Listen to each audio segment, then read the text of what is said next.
former Naval Intel officer Robert Bobby Charles has thrown his hat in the ring. Take a look at this.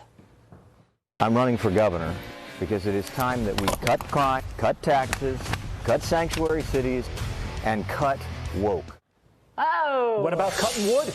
Robert Charles joins us now. Bobby, why you and why now?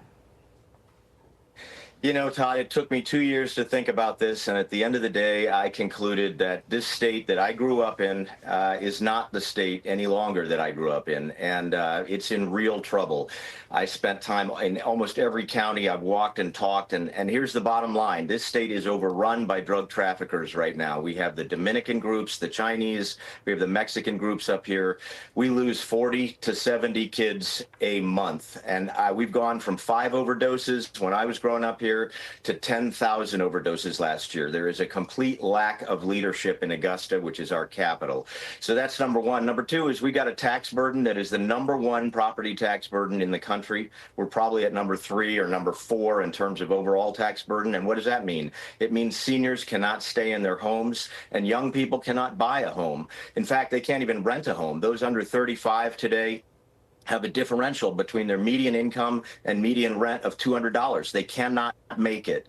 And the other big thing is that education has just collapsed around us here. You hear these issues right and left, but the bottom line is when I was growing up in this state, we had one of the top public education systems in the country. Today, we are number 49 out of 50.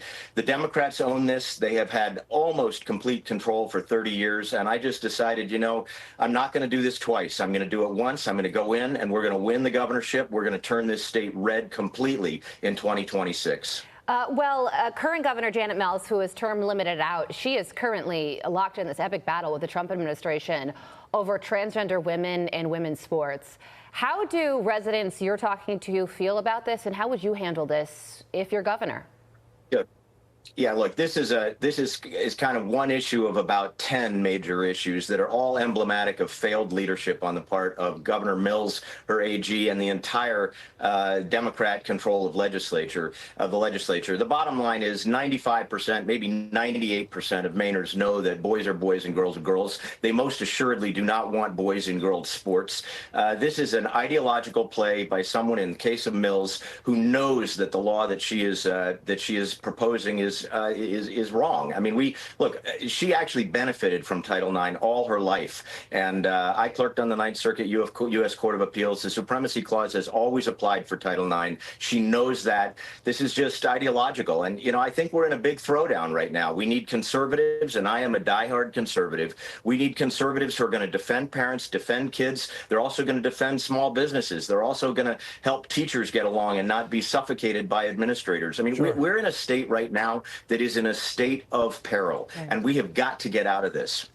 He's running. We got to run to Fox and Friends, but we always have you on to talk about the major international news of the day. Today, you're talking about your own news. Bobby Charles running for governor of Maine. Thank you so much. Fox and Friends begins right now.